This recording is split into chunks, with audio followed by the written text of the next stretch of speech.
weekend that just passed us. What have you made of FIFA 21, and what's some of the main big differences that you expect to see in this pro gameplay? If you're going to say that I had a good weekend, you got to let the people know. 29-1, Brandon. 29-1 weekend, especially with a Road to Glory team. I really enjoy the game compared to the last couple of years. I feel like this is super attacking, and I'm big on the skill moves, and I just feel that they're extremely responsive this far in FIFA 21. We'll see how the year develops because it's different playing casual gameplay and then competitive gameplay. And you never know what's going to happen between patches and adjustments. And as time goes on, the more time that players get with a title, they start to learn all the new intricacies. And this is such a good opener as well, just to add into the mix, is that Mo Alba is such an unconventional player, and then Tex often creates the meta. So when you watch Tex play, that's when a lot of people learn how to have different skill move combinations or what they need to be doing with tactics. Text is where a lot of players turn to start things out, to really say, oh, this is what I need to adjust. This is what I need to change. Well, we are underway in this one. If you don't know who is who, of course, Tex in his beloved Liverpool strip from right to left, having to defend his first chance off the game. And as you know, one thing that's back on FIFA 21, it's those headers in the box, and it's a routine header from R9 Ronaldo to kick things off there. 6 minutes gone. And that'll be the first goal of the FIFA 21 challenge, Mike Labelle. And German pros love some crossing. And in FIFA 21, you now have the option to bring that wing play to life, to convert from the wing play. And that was a good beginning. I said there's going to be goals 7 minutes in. We've already seen the opener between Tex and Mo Alba. And you saw a nice cross, wide open, can't miss from there. Pretty simple, I guess, tuck it away with the header. Not difficult, but with that being said, last year, a lot of the finishing, when you're looking at the aerial 50-50s or just the aerial pursuit, it was kind of unpredictable. You didn't know what was going to happen. So a lot of players have taken that out of their game at the competitive level because they want sure things. They want to be as efficient as possible with their opportunities. I mean, as we're looking to sort of talk about their heading back this year for FIFA 21, two very attacking players in Mo Alba and two players that like to flaunt those skill moves in the final third. Obviously, Tex and Mo Alba both clocking out, I think, 60-0s this weekend across different accounts, different consoles. Unfortunately for Tex, we won't talk about his rewards today because for first in the world, Mike, they weren't pretty. I saw that go down on Twitter. And you're seeing the new dribble there with the bridge dribble. Gives you a bit of a boost of speed. And you're going to see that used frequently between both of these players. It's just a nice way to attack space. And you get rewarded if your opponent is baited or they're just slightly out of position. Nearly there was a mistake at the back and a bit of miscommunication for Tex to capitalise. Look at Tex's team, though, for the first time today. It is a 4-2-3, when it looks like a CDM partnership of Zidane and Ruud Gullit. Backline, of course, Ferland Mendy keeping his place there. Looks like Vieira back in that sort of back four again. I mean, formation-wise this year, Mike Labelle, where are you going? Is it 4-2-3-1 for you still? The 4-2-2's had a lot of love. Last weekend, I used the 4-2-3-1. The weekend before that, the 4-2-2. I've always told players and guys that want to get into the competitive thing, you need to have at least two formations that you have mastered. Typically a narrow and a wide formation, just to get a little bit of a different look, or at least a passive and aggressive formation to change the speed of the game. The rhythm is so important in FIFA. Speaking of rhythm there, fantastic. On the left-hand side from Neymar from Tex. Can we see something here? Lovely little showboat in the box. What skill move hasn't he brought his name on? There's the one more pass. It's absolutely fantastic from Tex. If that's a preview for the year, Brandon, oh, we are in for a good year. 7, 8, 9 skill moves. You see him chaining and different types of variations and executions. We see the fake Rabona, the ball roll, the fake shot, another pass, a roulette, the bridge dribble. You get a little bit of everything. Bit of a pick and mix there, wasn't it, in the final third in terms of skill moves? We saw pretty much every skill move in the game off FIFA 21. I mean, you think back to some of those big moments in competitive FIFA back in Atlanta, where you saw Tex do that 4 Elastico. Build-up play into a finish chance from Mo Alba, straight from the word go. Keeper's off his line, slight bit of goalkeeper movement. Opened up the chance, and Cristiano Ronaldo in front of goal is always going to be scoring from them. But goals are going in. That's the main thing. That's what I want to see in competitive FIFA. We didn't see it enough last year. A lot of nil-nils, a lot of games going to extra time and penalties.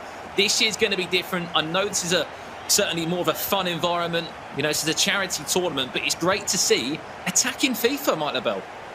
I want to see attacking FIFA, attacking football. I'm here for it. Very decisive and direct play for the instant rebuttal from Mo Alba. You see the through ball, and something that's different with FIFA 21 compared to last year's installment is when you're beat, you don't get to recover, excuse me. You're not going to have an easy time doing that. There's not as much chase back. Players that have a lot of pace, they're going to create separation. Just looking across that team for Tex. It is a centre-back partnership of Maldini and Vieira. Pretty much icon-heavy as you would expect to see. Lovely long ball into Rio and Cruyff. We know what this man could do. Another one of those players that's sort of part of that five-star weak foot club. Talk about that in a little while. Players this year not really vying towards the weak foot, more happy to back a five-star skills move player in those sort of areas. And we saw exactly why for Tex when he's showboating, showing off all these skill moves. You may see a little bit more of it here now. Neymar on this left-hand side, acres of space. Little La Croqueta, Elasticos, back and forth, still in possession is Tex. Arnhem will have his turn to try and get that ball forward. He was the opening goal scorer, which did bring the tie all square just after 20 minutes. 5 minutes after that, Alba was able to find himself a second in the tie. Just see some possession stats there, 72% so far to Tex. It's been a lot more counter-attacking from Mo Alba. Really well done. It deserved the goal from Tex. I mean, just brilliant. Very elaborate play. We're seeing two guys at the top of their game right now, but in different ways of their maximizing or utilizing their build-up play.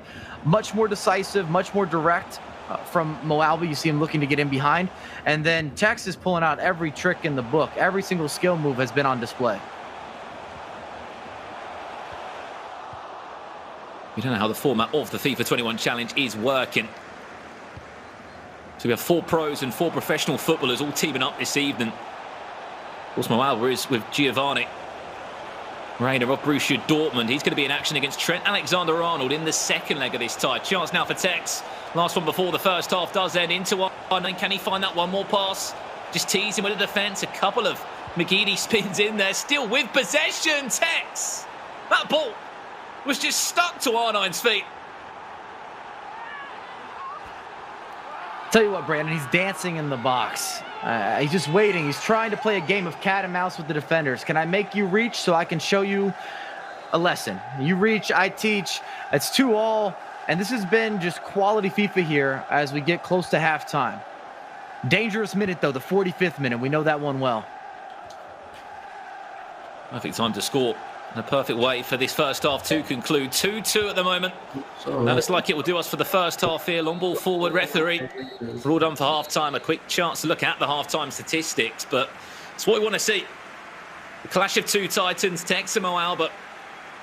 Did take the lead on 2 occasions, did the current E-World Cup champion Mo Alba, but some of the goals, Mike LaBelle, we have to talk about it. Tex is just, in that final third, the combinations that he's been able to create, which, as we know, FIFA 20, you just could not create them. There was the error in the skill moves. You couldn't chain your Elasticos, your La Croquetas together. It was more of just a simple drag back into a finish. This year, things have changed, and it's great to see just a small snippet of what we could expect to see from Tex this year. Oh, well, this allows players as well to learn, because you watch your favorite professional player or content creator, you see some of the skills and the combinations, and you're saying, well, how did this happen? Did you learn all this in 1 year? No, it's developed over time. But this year, and you're going to see potentially in the second half some cancellations, you have the ability to cancel out of a lot of skill moves, which then allows you to set up a skill into a cancel purposely, which can give you a competitive advantage. It's going to be a really fun year to watch, and I feel like there's a lot of growth in this year's installment in particular with some of the new details. Speaking of the FIFA Global Series this year, a year packed of tournaments split across 6 different regions and continents. So many tournaments, so much action, all building into those playoffs come sort of July next year. And then that E-World Cup Grand Final to conclude the year in the end. It plans to be an exciting one. Make sure you follow us for the whole year and the journey ahead. Hello, hello. The rainbow flicks are out.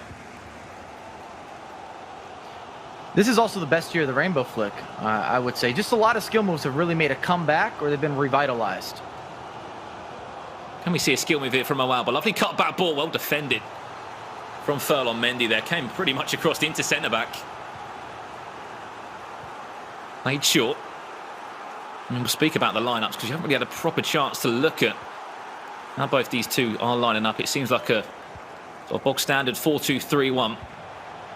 Vieira still keeping his place in centre-back. He was a familiar figure in the Summer Cup series that was played out on FIFA 20. It seems like Zidane is into that CDM role, Mike.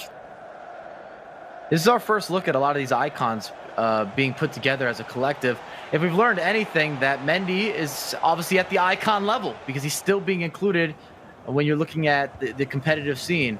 I think it tells you just how special Mendy really is. I've always said he's an anomaly in FIFA, and I'm going to keep that on repeat until proven differently.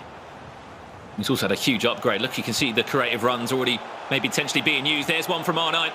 One of the new features for FIFA 21. Oh no, it's a complete scuffed finish from Cristiano Ronaldo. A chance goes begging for Mo Albert.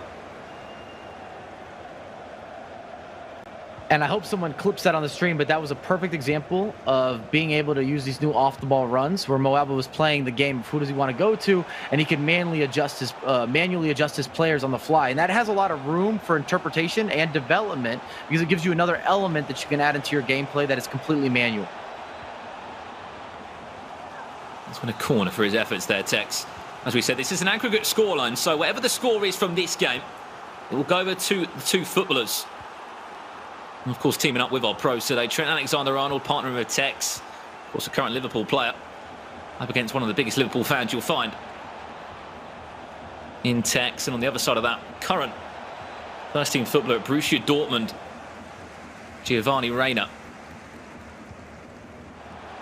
Lovely ball over the top. He's timed that one perfectly. Can R9 get around the defender of Maldini? That's just do enough to hold off the play. He's got to be careful. Maldini out of position for Tex. Switches into the midfield. Hullet. There's that little double tap dink pass that we were ever so familiar with last year on FIFA 20. And I mean, how do you go into a game when it's the best of one, Mike, in all honesty? Is it all about just getting an extra goal or two for your teammates so they've got something to hold on to in the second leg? I think if you're Mo Alba, you have to push for more goals. You need to be utilizing and take advantage of all your offensive weapons or your offensive expression, which is what this year is really about. Offensive players typically have an advantage in a lot of the scenarios of the 1v1s versus defenders or even versus midfielders.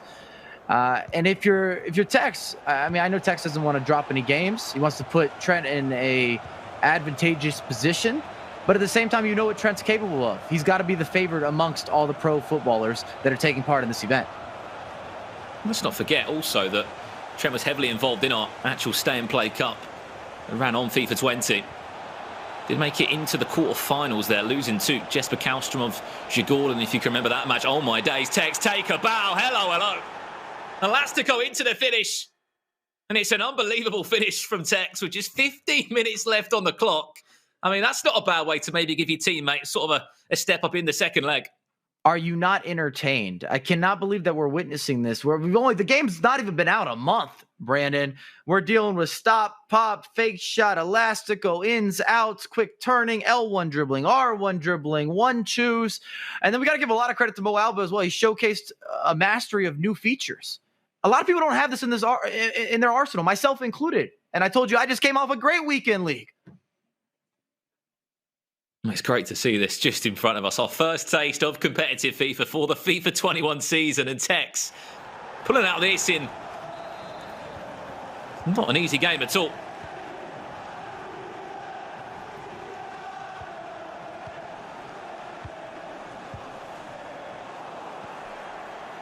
Just 15 minutes left. Is there a way back in the tie? As we said, it is into a second leg. Pele. Mo Alba with it all to do. With no time left. Lovely cut back. One more into R9. What a block on the line. What's another block from Maldini. Back in the team for another year. And the Italian icon proving his worth in that back line. I'd like to make a new signing, Brandon, very soon. As in this weekend league, I'd love to have Maldini in my squad. I can imagine the price tag on him, though. Mike LeBell is probably a very expensive player. Speaking of goalkeepers, Petr Cech getting the nod for Tex. It's an interesting one. Well, I said this early on this year, before the game even came out, that Petr Cech could be very build a goalkeeper-esque in some different ways. He's got the size. He's got the headgear. That could be a gift of a goal. It's a cheeky chip. Oh, wow, on the line. Who else would it be? It's Ferland Mendy, proving his worth for another year and another season. An unbelievable cheeky chip from R9. Thought that was going to be Really a curse well of the done. commentator, Brandon. It's just complimenting Petr Cech. He goes down, the chip goes over. What a save off the line, though. The only thing I would say, if I had to really pinpoint this performance from Tech, so good going forward, but there's been a couple of leaks at the back. You can see it now. I don't think it's just an overload from Moalba. So many green shirts in the final third. Lovely ball forward. Pele, is he onside? It's a clever finish. Is he off? He is just off there, Pele. That could have been the equaliser with just 2 minutes left. With the pressure play being so overpowered, it's just difficult to see off games. To conclude the tie, that's another great chance wasted there. That could have been a 2-goal lead for Tex. And that would have been huge for Trent Alexander-Arnold to take into his tie. Added time off, just a minute left. I think this will do us in our opening game of the FIFA 21 Challenge. And the clash of these two titans, the current E-World Cup champion, unfortunately falls to the hands of Tex. 3-2, but if that's a small taster of what's to come this year on FIFA 21, I don't know about you, Mike, but I can't wait for the season to unfold. We saw in some way a similar but contrasting playstyle.